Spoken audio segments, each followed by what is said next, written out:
Hola, este es el video 2, es el video sobre el Imperio Español. Ya vimos en el primer video lo que trata Mesoamérica, cómo se conformó América. Ahorita vamos a ver qué es el Imperio Español, cómo cae Tenochtitlan, y el siguiente video va a ser uno sobre el Imperio Mexica. Es decir, vamos a tratar de entender estos dos imperios. Comienzo con la presentación, ¿no? Las voy a hacer ahora en PDF. Creo que se ve un poco mejor y me permite usar la pantalla completa.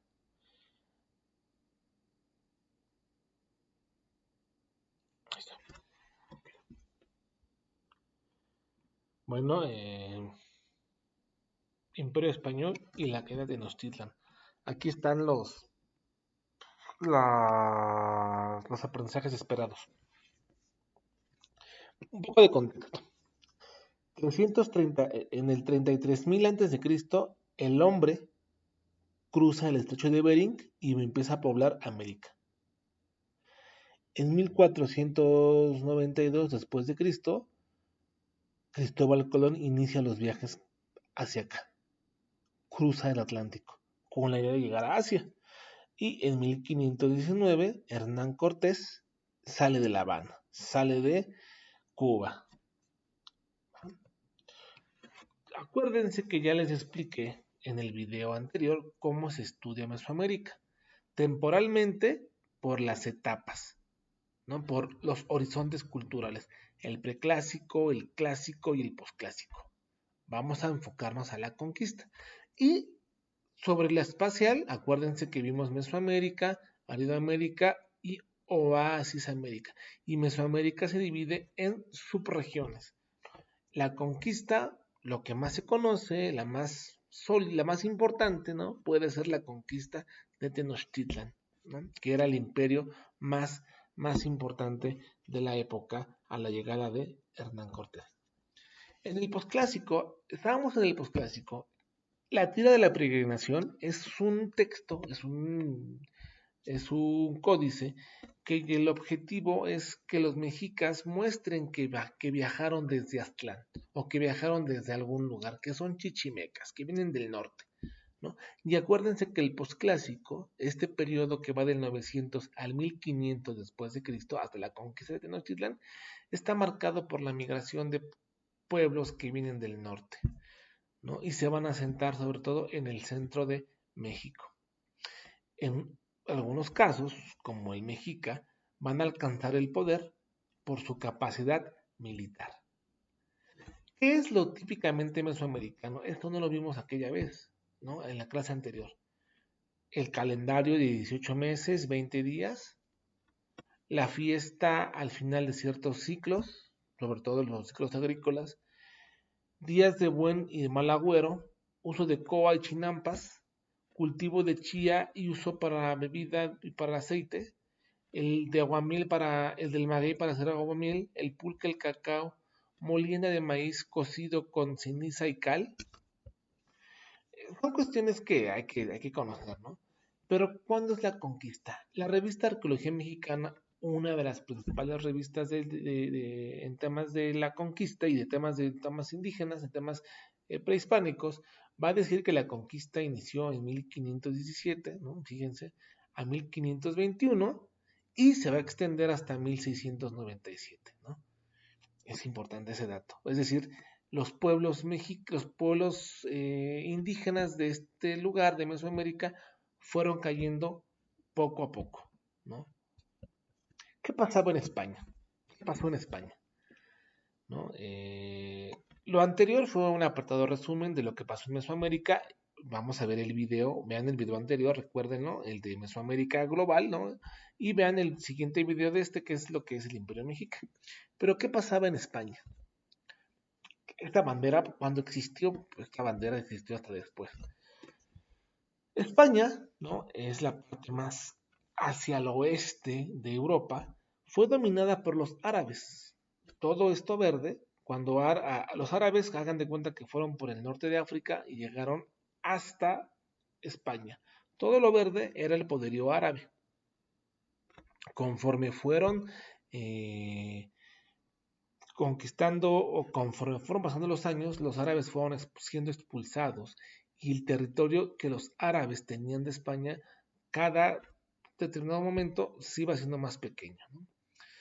Para la época de los reyes católicos solamente les quedaba muy poquito espacio. Ese de acá no es una clase de historia de España, pero vean cómo los árabes van a estar en España 8 siglos. Y lo último que quedaba, esto era, lo último, lo que aquí se ve en verde, ¿no? Aquí está en rojo, que es Granada, que era el último reducto árabe. Pues Castilla y León y Aragón se van a casar a sus hijos, Isabel la Católica o Fernando el Católico. Se casan y van a iniciar la conquista y van a terminar de expulsar a los últimos árabes de Granada, ¿no? Estos dos se casaron, Castilla y Aragón. No existe España, vean, son reinos independientes. En ese contexto, cuando los reyes católicos y sus ejércitos expulsan a los árabes, Cristóbal Colón inicia sus viajes desde Cádiz hacia acá, ¿no? Acuerda, ahorita vamos a ver qué pasaba con Portugal. Portugal es la otra potencia, Portugal está aquí. Y vean cómo partieron para acá. Ella es Juana la Loca, o Juana de Castilla, la hija de los católicos. La reconquista española y la consolidación del imperio español, todo lo que está en rojo y lo que está en amarillo es los dominios de los reyes españoles. Lo amarillo es lo que es de Castilla y lo Castilla, y lo rojo es lo que es de Aragón, ¿no? Incluso tenían ciertos territorios en África. Los reyes católicos van a casar a su hija, a ella, con el hijo del emperador del imperio germánico, eh, de los austriacos, ¿no? De él, ¿no? Entonces se casan estos dos y tendrán un hijo. Este hijo es el Carlos V, ¿no? Y todo esto van a ser los territorios de Carlos V. Estos territorios los va a heredar de su mamá y de su papá. Esto de su papá, esto de su mamá, ¿vale? Cuando Carlos V ya es emperador, porque su mamá la declaran loca, en una cuestión bastante ahí mala onda, ¿no? Hernán Cortés y antes de él otros van a empezar a llegar ya habían llegado a Cuba, ya habían llegado a algunas islas del Caribe y ya empiezan a extenderse para acá. Y en 1521, cuando cae Tenochtitlan, se empieza a crear un imperio mundial. Porque cae Tenochtitlan, pero también va a caer Perú, el imperio inca, ¿no? Y entonces, poco a poco se va haciendo un gran imperio. Esto es de Europa y esto de América. El objetivo era llegar a las Indias. Estaban por acá, los portugueses rodearon África y llegaron a las Indias. Los españoles iban para allá, pero no sabían que estaba este espacio. Y entonces conquistan estos territorios. ¿Qué permitió? Y esto es historia universal y también historia de México. ¿Qué permitió el descubrimiento de América? La búsqueda de una nueva ruta comercial hacia el oriente, debido a que Constantinopla cayó. Aquí está Constantinopla, esta parte de aquí, Turquía. Cuando cae Constantinopla y aquí se pone, y aquí dominan los árabes, y los europeos quieren llegar acá, ya no pueden llegar por acá, porque están los árabes. Entonces se pueden a buscar nuevas rutas. ¿Y quién van a encabezar esas nuevas búsquedas? Los españoles y los portugueses. Entonces, cae Constantinopla, Medio Oriente es dominado por los árabes, por los musulmanes y los europeos lo tienen muy difícil. El desarrollo del capitalismo, aquí es como, pongo un asterisco porque así lo dicen los textos, pero no están así. Todavía no hay capitalismo en esa época. Inicia lo que después va a ser el capitalismo. Es la génesis del capitalismo. Pero también hay un agotamiento del feudalismo y se empiezan a buscar nuevas formas de obtener riqueza, el comercio, ir a comprar a Medio Oriente o ir a comprar a la India, a China, mercancías como especias, sal, pimienta, clavo, azafrán, azúcar, seda, marfil, perfume, pólvora, cosas que en Europa no existían para poder venderlas en Europa. El comercio como como nuevo mecanismo de riqueza. Hay factores políticos, la competencia entre los estados europeos y los turcos otomanos en el Medio Oriente. Como los turcos otomanos ganan, pues los europeos no pueden cruzar por Medio Oriente. También hay una búsqueda de poder y de gloria por parte de los reyes católicos, ¿no? Ya habían expulsado a los árabes de España, pues quieren más poder. Y la competencia por el dominio del continente entre los estados europeos. Para ese momento las potencias son España y Portugal. Después serán Francia e Inglaterra. Ya en la Primera Guerra Mundial se va a agregar Alemania, ¿no? Italia. Y hay también factores socioculturales que tienen que ver con lo que implica el renacimiento científico y el humanismo. Los hombres que embarcaron para América pertenecían a diferentes grupos sociales. Muchos de ellos eran hidalgos, es decir, nobles que buscaban tierras que conquistar. Y entonces cuando les dijeron que había tierras que conquistar, pues muchos salieron, ¿no? Conquistar infieles, es decir, no católicos, tierras, riquezas. Eran guerreros ambiciosos y les gustaba ir a luchar por lo que creían justo. También hay un espíritu de aventura y de enriquecimiento de los mercaderes. El mercader va a ser un jugador importantísimo. Hay un afán religioso por expandir el cristianismo a otros espacios. Acuérdense que para este momento hay un cisma en el catolicismo. Los protestantes, Calvino y Lutero, quitan del catolicismo a gran parte de Europa del Norte. Entonces también hay un afán por buscar nuevos cristianos, ¿no? Los reyes católicos van a encargar a los habitantes españoles de la Nueva España a que los para catecatizar, ya mis abuelas, para ser católicos a los indígenas, ¿no? Eso pasa. Y entonces la doctrina de que la Tierra es redonda, de la esfericidad de la Tierra, y la idea de que podríamos llegar a Asia navegando hacia el oeste. Entonces, otro hecho de la conquista es que esta no fue una lucha que libraron europeos contra indígenas. Varios pueblos del centro de México se aliaron a los españoles para combatir a los mexicas y de este modo pudo liberarse de su dominio. Hernán Cortés, eso es importante, aprovechó el descontento de los pueblos tributarios del imperio para crear alianzas militares que le permitieron avanzar hasta México Tenochtitlan, tomar la ciudad y destruir a los mexicas como poder político dominante de una amplia zona. Es decir, esto lo dice Federico Navarrete, uno de los historiadores más consolidados en cuanto a la conquista. Y aquí inicia la ruta, ¿no? Hacia México, hacia lo que después va a ser lo que va a ser Nueva España. Los españoles ya estaban asentados en La Habana, en lo que es Cuba, y de ahí van a empezar a lanzar nuevas expediciones hacia el continente, ¿no? Incluso pensaban que Yucatán era una isla, porque no se le ve como, se ve como una isla si le ves de frente. Además, alrededor de Cuba hay muchas islas, entonces creer que es una isla no es tan descabellado.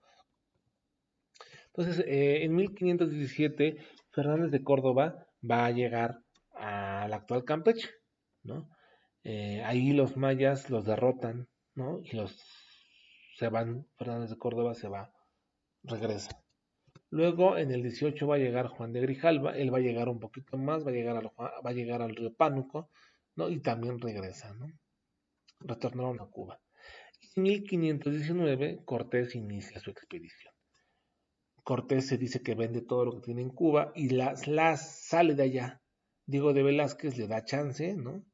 Diego de Velázquez es quien gobernaba Cuba y le dice a Cortés, te toca a ti ir, y Cortés va. Cortés va a encontrar en Yucatán, ¿no? A dos españoles que habían sido derrotados, ¿no? En una expedición y eran, eran pues esclavos, no eran esclavos, los mayas los incorporaron a su sociedad, ¿no? Uno de ellos es Jerónimo de Aguilar y el otro es Gonzalo Guerrero. Gonzalo Guerrero se quedó con los mayas, de hecho Gonzalo Guerrero va a luchar del lado de los mayas contra los españoles y Jerónimo de Aguilar sí se va con Cortés. Los mayas se lo regresan a Cortés, un error yo creo, bueno, nadie va a saber qué va a pasar, y Jerónimo de Aguilar aprendió maya cuando estuvo con los mayas y fue el primer traductor de Hernán Cortés. En Champotón, por ejemplo, a Cortés le van a regalar a la Malinche, ¿no? Como parte de un regalo, ¿no? Y cuando Cortés se dio cuenta que la Malinche sabe hablar náhuatl, el náhuatl es el idioma que se habla en el centro del país, la va a empezar a acercar a ella, ¿no? Después tendrá hijos con ella. Pero entonces la Malinche después va a hablar español, ¿no? Y pues va a ser muy importante en la conquista. En algún momento Cortés va a romper con Diego de Velázquez y va a fundar la Villa Rica de la Veracruz. Los traductores de Cortés van a ser Jerónimo de Aguilar. Aquí está una foto de Jerónimo de Aguilar, que hay una serie, ¿no? Que habla sobre él, y es la Malinche, ¿no? Entonces, del maya al español, y en un primer momento del náhuatl al maya. Es así, cuando llegaban a un pueblo maya, a un pueblo náhuatl, la Malinche traducía al maya, que lo conocía, y Jerónimo de Aguilar después va a traducir del maya al español. La Malinche, muy lista, muy abusada, va a aprender español y este ya va a sobrar. Este ya no importa, porque ella va a aprender español.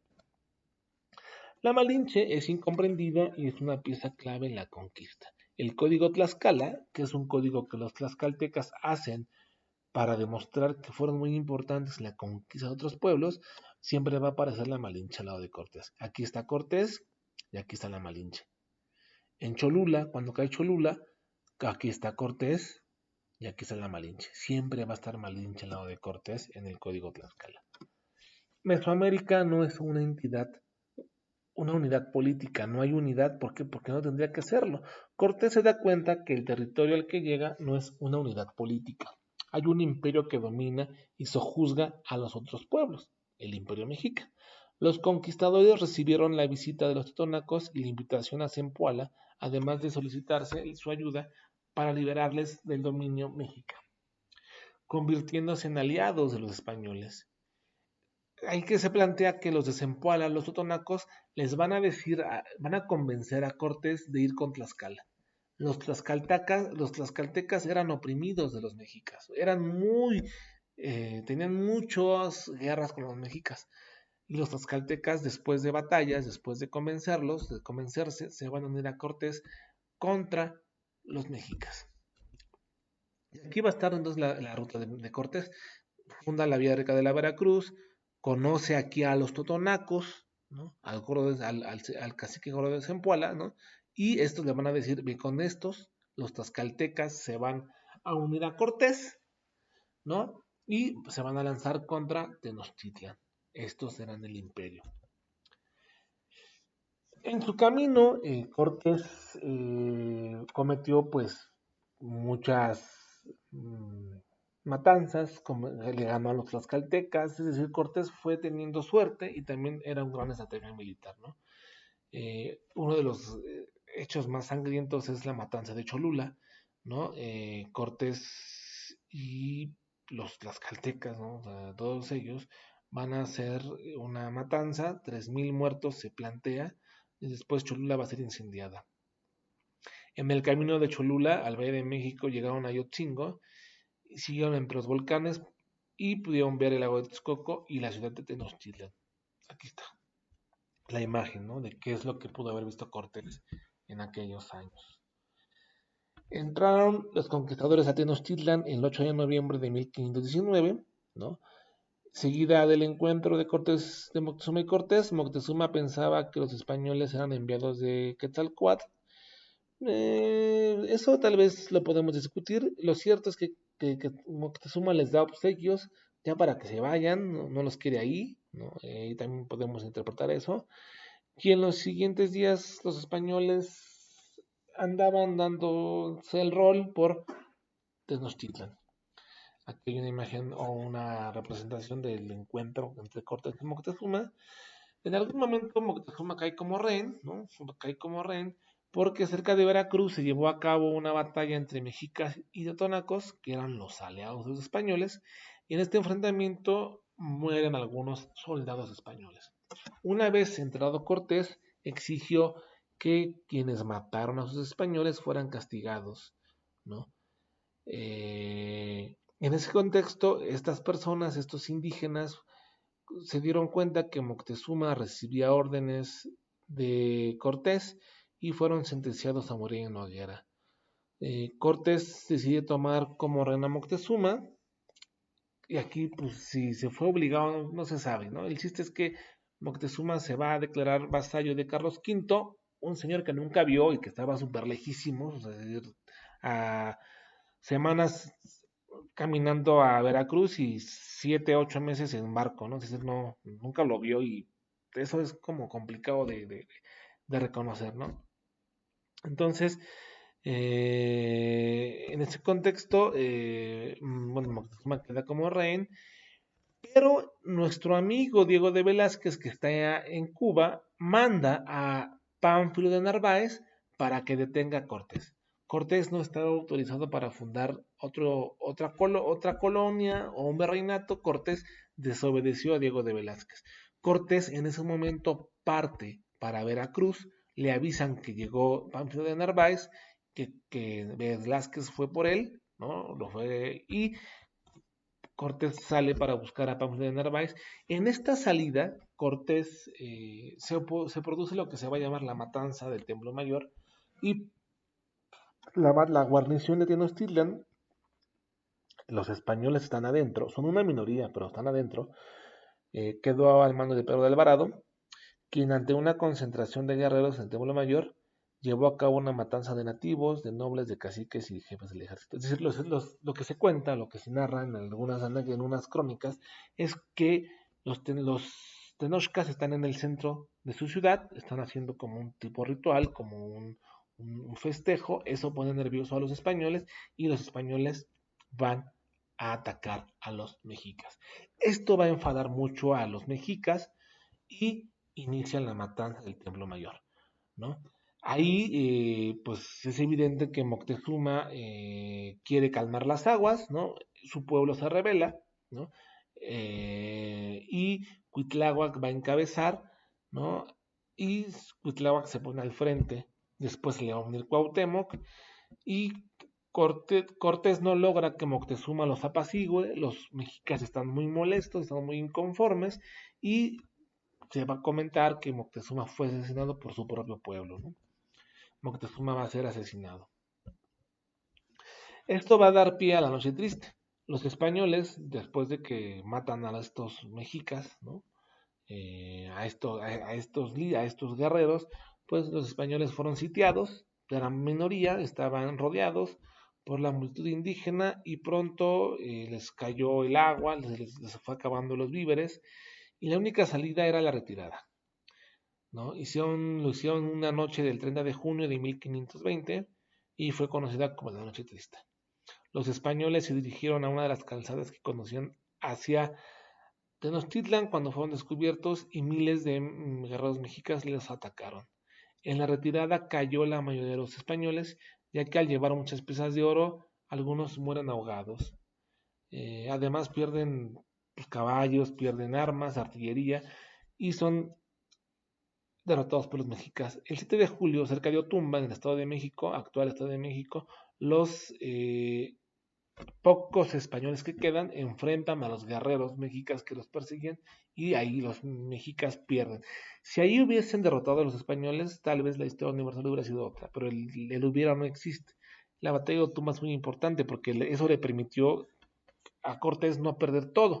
Se quedaron algunos pocos y Cortés se va a ir a Tlaxcala y ahí va a volver a reorganizarse para volver a conquistar, ahora sí, Tenochtitlan. Después de su derrota, ¿no? Y que los españoles triunfan en Otumba, se van a Tlaxcala, organizan y atacan Tenochtitlan y muchos pueblos se les van a ir uniendo, ¿no? Al interior de la capital mexica la gente estaba muriendo de enfermedades, incluso Cuitláhuac muere de viruela y pues no tenían defensas para ese tipo de enemigos, un virus, ¿no? Cortés mandó traer los navíos que había inhabilitado y fueron reconstruidos en Texcoco. Ahí se cuenta que Cortés había destruido algunos barcos o los había inhabilitado para que no se fueran a Cuba. Había españoles que ya se querían ir a Cuba, ya querían regresar, veían muy difícil la situación y Cortés los mantuvo, los convenció, ¿no? Les ofreció yo creo muchas cosas y Cortés se queda y después de 75 días los mexicas van a pelear casi hasta su exterminio y fueron derrotados, ¿no? Aquí hay una imagen de cómo pudo haber sido la derrota. Pero como bien dice Navarrete, son un centenar de españoles y miles de indígenas de otros pueblos que estaban hartos del dominio mexica, ¿no? Entonces, la caída de Tenochtitlan no fue la caída de Mesoamérica, es importante. Después de la derrota del Estado mexica, las campañas militares de conquista, tanto de Hernán Cortés como de sus capitanes, se extendieron entre 1521 y 1525 a la zona central y norte del actual territorio mexicano. Así se fueron estableciendo gradualmente los límites de la Nueva España. Y aquí están, ¿no?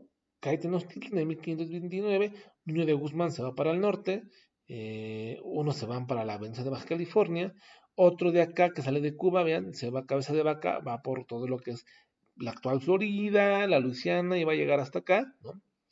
Alvarado va a ir hacia el sur, hacia Chiapas, Francisco Montejo, la cerveza Montejo, va a irse a Yucatán, el hijo de Francisco Montejo también, y Cortés se va a ir a la expedición de las Hubieras, ¿no? A Huberas, allá hacia Honduras, ¿no? Cortés, acuérdense que en 1528 se va hacia Honduras a buscar nuevas conquistas.